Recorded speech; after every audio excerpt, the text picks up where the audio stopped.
గురువుగారు కొన్ని ప్రశ్నలు ఇచ్చారు కదా, వాటిని చదువుతున్నాం రా. సంక్రాంతికి ఇంటికి వెళ్ళారు కదా, ఏ సినిమా చూసారా? గేమ్ చేంజర్ చూసాం రా. మీకు ఆటలు అంటే ఇష్టమా? ఇష్టమే కానీ నువ్వు చదువుకోరా. అరే నేను క్రికెట్ మ్యాచ్ అయింది కదా, అందులో లాస్ట్ బాల్ ఏమైందిరా? ఎందుకురా అలా మాట్లాడేస్తున్నావు? పదరా గురువు గారి దగ్గరికి వెళ్దాం.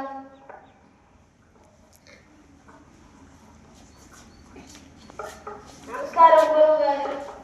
నమస్కారం. ఏమి ఇలా వచ్చారు? గురువు గారు, మేము చదువుకుంటున్నప్పుడు మమ్మల్ని జస్వంత్ చదవనివ్వకుండా మాట్లాడేస్తున్నాడు గురువు గారు. ఏమిరా జస్వంత్? అదేమి లేదు గురువు గారు. అయితే మీ ఒక్కొక్కరు ఒక్కొక్క సంకల్పం తీసుకోండి. నేను సంకల్పం తీసుకున్నా గురువు గారు. నేను కూడా తీసుకున్నాను గురువు గారు. జస్వంత్, మరి నువ్వు? నాకు సంకల్పం తీసుకోవడం రాదు గురువు గారు, మీరే ఏదో ఒక సంకల్పం ఇవ్వండి. నీకు నువ్వు తీసుకోలేవు. తీసుకోలేను గురువు గారు. అయితే చెప్తాను విను. నెల రోజులు నువ్వు మౌనంగా ఉండు, అదే నీ సంకల్పం. అంత చిన్నదా? ఏదైనా పెద్ద సంకల్పం ఇవ్వండి గురువు గారు. నాయనా, నువ్వు ముందు ఈ సంకల్పాన్ని నెరవేర్చు. సరే గురువు గారు.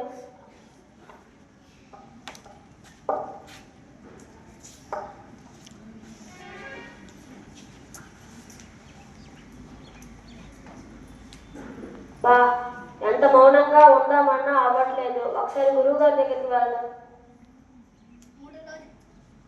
3 రోజుల తర్వాత. నమస్కారం గురువు గారు. నమస్కారం. ఏమి ఎలా వచ్చా?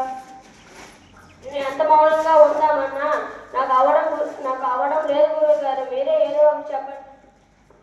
నాయనా, నువ్వు ఈ చిన్న సంకల్పం నెరవేర్చకపోతే పెద్ద పెద్ద సంకల్పాలు ఎలా నెరవేరుస్తా?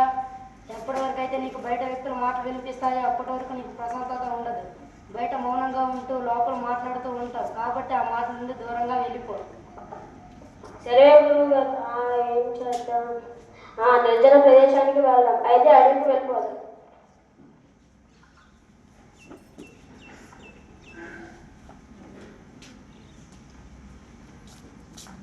నమస్కారం గురువు గారు. నమస్కారం. మా స్నేహితుడు వెళ్ళి 4 రోజులు అయ్యింది, ఇంకా తిరిగి రాలేదు గురువు గారు. అతడు దేని గురించి అయితే వెళ్ళాడో అది దొరికి ఉంటుంది. మౌనంగా ఉండడం అంత కష్టమా గురువు గారు? మానవునికి ఉండే అనేక దుఃఖాలలో ఒక దుఃఖం మౌనంగా ఉండకపోవడం. మానవుడు ఎప్పుడు ఏదో ఒకటి మాట్లాడుతూనే ఉంటాడు. అనవసరంగా మనం మాట్లాడడం వల్ల మనకి ఎన్నో సమస్యలు వస్తాయి.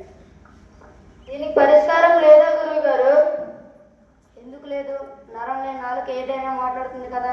కాబట్టి మానవుడు పూర్తి అవగాహనతో ఆలోచించి మాట్లాడాలి. అవసరం మేరకు మాత్రమే మాట్లాడాలి. అనవసరంగా ఏది పెడితే అది మాట్లాడకూడదు. సరే గురువు గారు.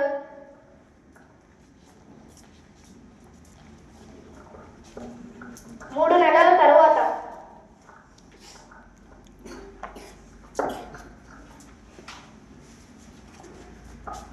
అరే జస్వంత్, 3 నెలలు ఎక్కడికి వెళ్ళిపోయావురా? అరే ఏమ్రా, ఎందుకు మాట్లాడటం లేదు? సరే పదరా గురువు గారి దగ్గరికి వెళ్దాం. నమస్కారం గురువు గారు. నమస్కారం. నాయన, నువ్వు నిర్జన ప్రాంతానికి వెళ్ళావు కదా, నీకేమనిపించింది? చాలా బాగా అనిపించింది గురువు గారు. పక్షుల కిలకిలలు, జలపాతాల శబ్దాలు, స్వచ్ఛమైన గాలి.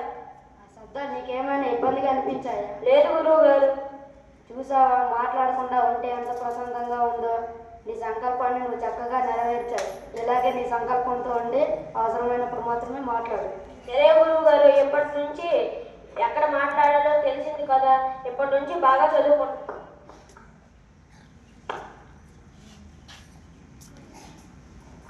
నీతి: నిరంతరం ఏదో ఒకటి మాట్లాడుతూ ఉండకుండా అవసరం అయినప్పుడు మాత్రమే మితముగా మాట్లాడాలి. జ్ఞానాన్ని సంపాదించుకోవాలి. ధన్యవాదాలు.